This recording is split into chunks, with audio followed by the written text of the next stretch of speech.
والذین آمنوا وہاجروا، اور وہ لوگ جو ایمان لے کر آئے اور ہجرت کی، وجاہدوا فی سبیل اللہ، اور اللہ کی راہ میں کوشش کی. کوشش میں یعنی دین کے لیے ایفرٹ پٹ کرنا بھی ہے، اور اس کا الٹیمیٹ جو سب سے بڑا کلائمیکس ہے سمم بونم اسلام کا، وہ قتال، یعنی اپنی جان بھی دینے کے لیے میدان جنگ میں اتر آنا. اے مسلمانوں کے خلاف نہیں، کافروں کے خلاف، وہ بھی میدان جنگ میں، عام حالت میں نہیں. والذین آووا ونصروا، اور جنہوں نے ان کی آؤ بھگت کی، ان کو ریسیو کیا اور ان کی مدد کی. اولئک ھم المؤمنون حقا، تو ایسے لوگ ہیں حقیقتاً مسلمان، جو سورۃ الانفال کے سٹارٹ میں آیا تھا. اب یہ کنکلوژن بھی اسی طرف ہو رہی ہے کہ سچا کٹر مسلمان وہ ہے جو اپنی جان اور اپنے مال کے ذریعے مدد کرے، یا پھر وہ مسلمان کہ جو یہ کام کر رہے ہیں ان کی مدد کرنے والے ہیں. لہم مغفرۃ ورزق کریم، ان کے لیے مغفرت ہے اور باعزت روزی ہے اللہ کے ہاں، یعنی جنت کی ہمیشہ کی نعمتیں ان کا مقدر ہونے والی ہیں. والذین آمنوا من بعد، اور جو ایمان لائے ان کے بعد، وہاجروا، اور انہیں بعد میں وہ بھی ہجرت کر لیں، وجاہدوا معکم، اور ان کے ساتھ جہاد میں شریک ہوں، فاولئک منکم، تو پس وہ لوگ بھی ان میں شمار کیے جائیں گے. یعنی اس میں تسلی ہے کہ جو لیٹ کمرز ہیں انہیں یہ نہیں کہا جائے گا کہ اون فضیلت اٹھ گئی، نہیں. البتہ فتح مکہ کے بعد حضور نے کہا تھا اب ہجرت قیامت تک کے لیے ختم ہے. آپ بخاری مسلم کی حدیثیں پڑھیں. اچھا عام بندے کو نہیں سمجھ آتی یہ حضور کیا اناؤنسمنٹ کر رہے ہیں کہ اب قیامت تک کے لیے ہجرت ختم ہو گئی. ہجرت تو ابھی بھی ہو رہی ہے، یعنی وہ والی ہجرت جس کے فضائل قرآن میں آئے تھے نا، کہ مہاجرین کا درجہ جو ہے وہ زیادہ ہے دوسرے مسلمانوں کے اوپر، جنہوں نے اللہ کی فرض کردہ ہجرت کے اوپر لبیک کہا. یہ اس زمانے کے لوگوں کو کہا جا رہا ہے کہ اب قیامت تک کے لیے ہجرت ختم ہو چکی ہے. کیوں؟ مہاجر ہونا اس وقت ایک ٹائٹل تھا کہ یہ مہاجر صحابی ہے، اور جنہوں نے ڈبل ہجرت کی ہوئی تھی ان کی زیادہ عزت تھی، ہجرت حبشہ اور ہجرت مدینہ. ٹھیک ہے جی، دیکھ لیں یار، یعنی یہ ڈبل ہجرت کرنے والے لوگ جنہوں نے رسول اللہ کے لیے قربانیاں دیں، ٹھیک ہے، دین کے لیے قربانیاں دیں، اور بعد میں انہی لوگوں کے ساتھ ظلم ہوئے. تو وہ جو ڈبل ہجرت کرنے والے لوگ ہیں وہ بڑے فخریہ کہا کرتے تھے کہ ہم لوگ ڈبل ہجرت کرنے والے لوگ ہیں، اللہ کے لیے ہم نے سب کچھ چھوڑا. اب جو فتح مکہ کے بعد طلقاء تھے یا مسلمان ہوئے معافی مانگ کے، وہ بھی چاہتے تھے کہ ہمیں بھی یہ نشان حیدر مل جائے، تو وہ فتح مکہ کے بعد ہجرت کر کے مدینہ شریف آنا شروع ہو گئے تاکہ یہ ٹائٹل ہمیں بھی مل جائے. تو پھر نبی علیہ السلام نے اناؤنسمنٹ کی کہ فتح مکہ کے بعد اب کوئی مہاجر نہیں ڈکلیئر ہوگا. ویسے کسی کو شوق ہے ہجرت کر لے، کسی نے اپنے نام لکھنا ہے حاجین بازی لکھتا رہے، ہاں، لیکن یہ اللہ کے نزدیک مہاجر نہیں شمار ہوگا، بے شک ہجرت کر بھی لے. اب آپ کو حدیثیں سمجھ آئیں گی جو نبی علیہ السلام فرمایا کہ اب جو ہے وہ قیامت تک ہجرت کوئی نہیں ہے. وہ نبی علیہ السلام ان کو بتا رہے تھے، کیونکہ بعد میں تو آپ کو پتہ ہے حضرت عمر کے دور میں تو پھر یعنی جب اللہ تعالیٰ نے وسعت دی مسلمانوں کو تو پھر وظیفے بھی اسی حساب سے لگے تھے کہ مہاجرین کون ہے، فتح مکہ سے کون پہلے مسلمان ہوئے، کون جو ہے وہ صلح حدیبیہ سے پہلے مسلمان ہوئے. حضرت عمر تو پھر پورے پلانر تھے نا، انہوں نے پوری وہ ڈویژن کی ہوئی تھی، ٹھیک ہے نا. اسی لیے جو بعد کے جو لوگ تھے وہ پھر بڑے یعنی اس چیز کا غصہ کھاتے تھے کہ یار اب ان غلاموں کے ساتھ ہمیں بیٹھنا پڑے گا اور یہ ہمارے سینئر ہوں گے، ہم ان کے پیچھے اب جونیئر ہوں گے. لیکن وہ تو یہ تو دنیا کا کرائٹیریا ہے نا، اللہ کے نزدیک تو یہ کوئی کرائٹیریا نہیں ہے نا. اللہ کے نزدیک تو ان اکرمکم عند اللہ اتقاکم ہے. تو اللہ فرما رہا ہے کہ ہاں اب بھی جو ہجرت کر لیں، یعنی یہ بات ہو رہی ہے غزوہ بدر کے فوراً بعد، یہ اس وقت کی بات ہے، یعنی ابھی بھی ٹائم ہے کہ آپ اپنے آپ کو مہاجر ڈکلیئر کروا سکتے ہو. وَأُولُو الْأَرْحَامِ بَعْضُهُمْ أَوْلَىٰ بِبَعْضٍ فِي كِتَابِ اللَّهِ، البتہ جو رشتہ داری والا معاملہ ہے وہ ایک دوسرے کے زیادہ حقدار ہیں اللہ کے حکم کے مطابق. یعنی جو اللہ تعالیٰ یہ مہاجرین اور انصار کی آپس میں محبت کا ذکر کر رہا ہے نا،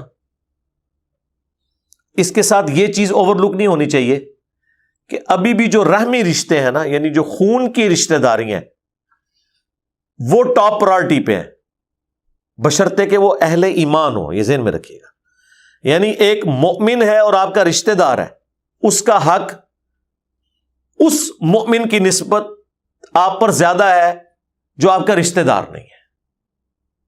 یہ نہ ہو جس طرح یہاں بھی ہوتا ہے، لوگوں نے باہر یاریاں لگائی ہوتی ہیں اور بھائیوں کے ساتھ کتے بنے ہوئے ہوتے ہیں، بہنوں کے ساتھ کتے بنے ہوئے ہوتے ہیں، اور باہر جو ہے وہ لوگوں اور دوستوں کی بہنوں کے گھر کے معاملات بھی دیکھ رہے ہوتے ہیں، اپنی بہنوں کے ساتھ کتے بنے ہوئے ہوتے ہیں. تو یہ چیز اللہ تعالی نے ہائی لائٹ کی ہے کہ ابھی بھی جو آپ کے اپنے رشتہ دار ہیں نا، ان کی سب سے اولین ذمہ داری ہے جو رحمی رشتے ہیں آپ کے، ان کی پرائرٹی ہے. یعنی ایمان کے ساتھ، اگر ایمان نہیں پھر تو ختم. وہ بخاری مسلم میں حدیث ہے، کوئی کافر کسی مسلمان کا وارث نہیں ہوگا اور کوئی مسلمان کسی کافر کا وارث نہیں ہوگا. یعنی اگر کسی کے ماں باپ کافر ہے نا تو اس کی وراثت مسلمان کو نہیں ملے گی. ہمیں تو اب کتنے سوال آتے ہیں، اب کتنے ہندو ماشاءاللہ مسلمان ہوئے ہیں انڈیا میں اس دعوت حق کی وجہ سے. وہ پھر رابطہ کرتے ہیں کہ جی اب ہمارے والدین جو ہیں وہ تو کافر ہیں اور ہم سے ابھی بھی اتنی محبت کرتے ہیں، لیکن اسلام یہ کہتا ہے کہ وہ مر جائیں تو ان کی جداد ہمیں نہیں ملے گی، البتہ انڈیا کے قانون کے تحت تو ہمیں ملے گی، تو ہم کیا کریں؟ تو پھر میں انہیں کہتا ہوں کہ اگر وہ آپ کے ساتھ واقعی اتنی محبت کرتے ہیں نا تو آپ کو ہبہ کر دیں، آپ کو گفٹ دے دیں. نبی علیہ السلام نے تو کافروں سے بھی تحفے قبول کیے. وارث نہیں ہو سکتے وہ، ہم اللہ کا حکم تو نہیں چینج کر سکتے، تو اپنی زندگی میں آپ کو گفٹ کر دیں وہ تو بالکل ٹھیک ہے، پھر تو اس کے اوپر کوئی شرعی حکم بھی نہیں لگے گا. اور ایک اور حدیث ہے جامعہ ترمذی کے اندر، سنن ابی داؤد کے اندر، کہ جو قاتل ہے وہ اپنے مقتول کا وارث نہیں ہوگا. یعنی اگر کسی شخص نے کسی کو قتل کر دیا تو اب وہ اس کا وارث نہیں ہو سکتا اس کے مال کا. یعنی کوئی بیٹا باپ کو قتل کر دے کہ میں نے اب جداد ہتھیانی ہے، تو اسلام کی روح سے وہ اپنے باپ کی جداد کا وارث ہو ہی نہیں سکتا اگر اس نے اپنے باپ کو قتل کیا یا بھائی کو قتل کیا. لیکن ناراضگی کے اوپر کوئی باپ اپنی اولاد کو آگ نہیں کر سکتا، کوئی اولاد اپنے باپ کو فارغ نہیں کر سکتی، وہ رشتہ کبھی ٹوٹ نہیں سکتا. دو وجوہات کی بنا پہ یہ معاملہ ڈسٹرب ہوگا. نمبر 1 کفر اور اسلام کا فرق ہو جائے، اور نمبر 2 قاتل اور مقتول والا معاملہ آ جائے، پھر وہ اس سے آپ دستبردار ہو جائیں گے. ان اللہ بکل شیء علیم، بے شک اللہ تعالی ہر چیز کو خوب جاننے والا ہے. بس اس کے اوپر کنکلوژن اس لیے ہوئی ہے کہ یہ جتنے بھی شریعت کے احکامات ہیں ان کے اوپر چیک اللہ کی ذات ہے، اللہ کے علم میں ہے کس نے جو ہے وہ اللہ کے احکامات کی پیروی کی ہے اور کس نے معاشرے کی شرمندگی کی وجہ سے اللہ کے احکامات کو توڑ دیا اور اپنی مرضی سے اپنے معاملات کو لے کے چلا.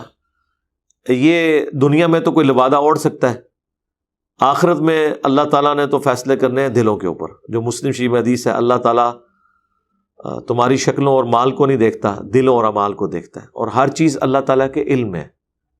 ایون آپ دیکھ لیں فرشتے کتنی نیکیاں لکھیں گے.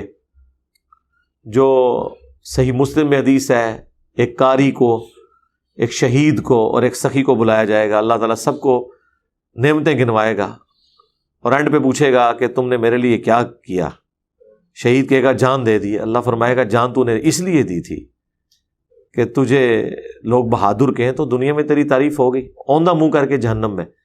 اب فرشتوں نے اسے شہید لکھا ہے اس لیے وہ شہید کے طور پہ پیش ہو رہا ہے. اصل حساب کتاب وہ ہے جو اللہ کے علم میں ہے. فرشتوں نے تو ظاہری اعمال کے اوپر فیصلہ کرنا ہے. فرشتوں نے تو اسے صحیح لکھا ہے کہ اس کے اتنے دسترخوان چلتے تھے، اس نے اتنی بیواؤں کا خرچہ لگایا ہوا تھا، ملٹی پلائڈ بائی اتنے اور اتنے یہ نیکیاں. اللہ تعالیٰ اسے 0 سے ملٹی پلائی کر دے گا.